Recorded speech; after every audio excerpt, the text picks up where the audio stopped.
Hello friends, स्वागत है आप सभी का अपने यूट्यूब चैनल फ्यूचर पॉइंट में। तो दोस्तों, आज के इस वीडियो में मैं बताने वाला हूं बिहार बोर्ड मैट्रिक परीक्षा 2026 के लिए हिंदी का ऐसे क्वेश्चन जो बिहार बोर्ड में बार बार पूछे जाते हैं। तो इस वीडियो को शुरू से अंत तक देखिएगा, इस वीडियो को कहीं से स्किप मत कीजिएगा। और यदि दोस्तों अगर आप इस चैनल पर नए हैं तो चैनल को सब्सक्राइब कीजिएगा और वीडियो को लाइक जरूर कीजिएगा। तो चलिए स्टार्ट करते हैं आज का वीडियो। तो दोस्तों, यहाँ पे आपका पहला क्वेश्चन है, देश सेवा में कौन सा समास है। आपके क्वेश्चन है, देश सेवा में कौन सा समास है। याद रखिएगा, द्विगु समास है। क्या है? तो द्विगु समास है।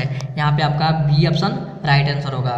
चलिए चलते हैं अगला प्रश्न को। तो दोस्तों, यहाँ पे आपका अगला प्रश्न है, देवनागरी लिपि में कौन सी भाषा नहीं लिखी जाती है। आपके क्वेश्चन है, देवनागरी लिपि में कौन सी भाषा नहीं लिखी जाती है। बताइए कमेंट करके कौन सी भाषा नहीं लिखी जाती है। याद रखिएगा, तमिल नहीं लिखी जाती है। यहाँ पे आपका सी ऑप्शन राइट आंसर होगा। चलिए अगला प्रश्न को चलते हैं। तो दोस्तों, यहाँ पे आपका अगला प्रश्न है, रीढ़ किसका बना होता है। बताइए कमेंट करके, रीढ़ किसका बना होता है। तो याद रखिएगा, नरकट का बना होता है। किसका बना होता है? तो नरकट का बना होता है। यहाँ पे आपका ई ऑप्शन राइट आंसर होगा। चलिए अगला प्रश्न को चलते हैं। तो दोस्तों, यहाँ पे आपका अगला प्रश्न है, चंद्रगुप्त विक्रमादित्य कहाँ के राजा थे। आपका क्वेश्चन है, चंद्रगुप्त विक्रमादित्य कहाँ के राजा थे। तो याद रखिएगा, पटना के राजा थे। कहाँ के राजा थे? तो पटना के राजा थे। यहाँ पे आपका सी ऑप्शन राइट आंसर होगा। चलिए अगला प्रश्न को चलते हैं। तो दोस्तों, यहाँ पे आपका अगला प्रश्न है, तेरी खीर होना मुहावरे का सही अर्थ क्या होगा। आपका क्वेश्चन है, तेरी खीर होना मुहावरे का सही अर्थ क्या होगा। तो याद रखिएगा, कठिन कार्य होना। यहाँ पे आपका बी ऑप्शन राइट आंसर होगा, कठिन कार्य होना। चलिए अगला प्रश्न को चलते हैं। तो दोस्तों, यहाँ पे आपका अगला प्रश्न है, नदी के किनारे भी नदी है, यह किसकी कृति है। आपके क्वेश्चन है, नदी के किनारे भी नदी है, यह किसकी कृति है। बताइए कमेंट करके, यह किसकी कृति है। याद रखिएगा, अशोक वाजपेयी की कृति है। किसकी कृति है? तो अशोक वाजपेयी की कृति है। यहाँ पे आपका बी ऑप्शन राइट आंसर होगा।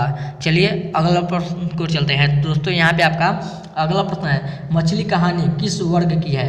आपके क्वेश्चन है, मछली कहानी किस वर्ग की है। तो याद रखिएगा, निम्न मध्य वर्ग की है। किसकी है? तो निम्न मध्यम वर्ग की है। यहाँ पे आपका सी ऑप्शन राइट आंसर होगा। आगे बढ़ चलते हैं अगला प्रश्न को। तो दोस्तों, यहाँ पे आपका अगला प्रश्न है, रसखान को किसने शिक्षा दी थी। आपके क्वेश्चन है, रसखान को किसने शिक्षा दी थी। बताइए कमेंट करके, किसने शिक्षा दी थी। तो याद रखिएगा, बीतलनाथ ने दी थी। किसने दी थी? तो बीतलनाथ ने दिया था। यहाँ पे आपका सी ऑप्शन राइट आंसर होगा। चलिए चलते हैं अगला प्रश्न को। तो दोस्तों, यहाँ पे आपका अगला प्रश्न है, निम्न में से कौन शुद्ध शब्द है। आपका क्वेश्चन है, निम्न में से कौन शुद्ध शब्द है। बताइए कमेंट करके। तो याद रखिएगा, बर्तन शुद्ध शब्द है। यहाँ पे आपका बी ऑप्शन राइट आंसर होगा। चलिए चलते हैं अगला प्रश्न को। तो दोस्तों, यहाँ पे आपका अगला प्रश्न है, किससे प्रेम का पीर कहा जाता है। आपके क्वेश्चन है, किसे प्रेम का पीर कहा जाता है। तो याद रखिएगा, घानानंद को कहा जाता है। किसे कहा जाता है? तो घानानंद को कहा जाता है। यहाँ पे आपका ई ऑप्शन राइट आंसर होगा। चलिए चलते हैं अगला प्रश्न को। तो दोस्तों, यहाँ पे आपका अगला प्रश्न है, भारतीय किस भाषा को पसंद करते हैं। आपका क्वेश्चन है, भारतीय किस भाषा को पसंद करते हैं। याद रखिएगा, अंग्रेजी भाषा को पसंद करते हैं। यहाँ पे आपका ई ऑप्शन राइट आंसर होगा। चलिए चलते हैं अगला प्रश्न को। तो दोस्तों, यहाँ पे आपका अगला प्रश्न है, जो आया सो गया, इस वाक्य में कौन सा सर्वनाम है। आपका क्वेश्चन है, जो आया सो गया, इस वाक्य में कौन सा सर्वनाम है। बताइए कमेंट करके। याद रखिएगा, संबंधवाचक है। क्या है? तो संबंधवाचक है। यहाँ पे आपका सी ऑप्शन राइट आंसर होगा। चलिए चलते हैं अगला प्रश्न को। तो दोस्तों, यहाँ पे आपका अगला प्रश्न है, बच्चा कहाँ आकर थम जाता है। आपका क्वेश्चन है, बच्चा कहाँ आकर थम जाता है। याद रखिएगा, अंग पर आकर थम जाता है। यहाँ पे आपका डी ऑप्शन राइट आंसर होगा। चलिए चलते हैं अगला प्रश्न को। तो दोस्तों, यहाँ पे आपका अगला प्रश्न है, हिरोशिमा कहाँ है। आपका क्वेश्चन है, हिरोशिमा कहाँ है। तो याद रखिएगा, जापान में है। कहाँ पे है? तो जापान में है। यहाँ पे आपका डी ऑप्शन राइट आंसर होगा। चलिए चलते हैं अगला प्रश्न को। तो दोस्तों, यहाँ पे आपका अगला प्रश्न है, किस कविता के रचनाकार जीवनानंद दास है। आपका क्वेश्चन है, किस कविता के रचनाकार जीवनानंद दास है। तो याद रखिएगा, किस कविता के रचनाकार जीवनानंद दास है। तो याद रखिएगा, लौट कर आऊँगा फिर, इसी कविता के रचनाकार जीवनानंद दास है। यहाँ पे आपका सी ऑप्शन राइट आंसर होगा। चलिए चलते हैं अगला प्रश्न को। तो दोस्तों, यहाँ पे आपका अगला प्रश्न है, उजाला का पर्यायवाची क्या होगा। आपके क्वेश्चन है, उजाला का पर्यायवाची क्या होगा। तो याद रखिएगा, आलोक होगा। क्या होगा? तो आलोक होगा। यहाँ पे आपका सी ऑप्शन राइट आंसर होगा।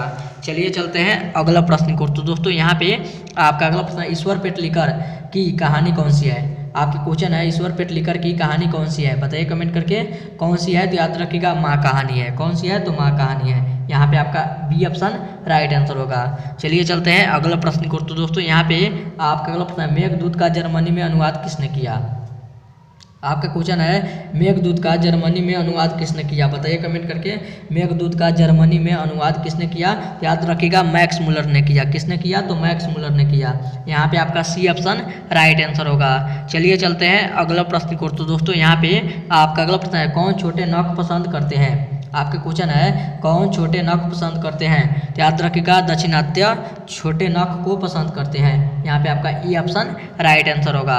चलिए चलते हैं अगला प्रश्न को। तो दोस्तों यहाँ पे आपका अगला प्रश्न है तकिया का लिंग निर्धारित करें। आपका क्वेश्चन है तकिया का लिंग निर्धारित करें, बताइए कमेंट करके इसका आंसर क्या होगा। तो याद रखिएगा पुल्लिंग होगा। क्या होगा, तो पुल्लिंग होगा।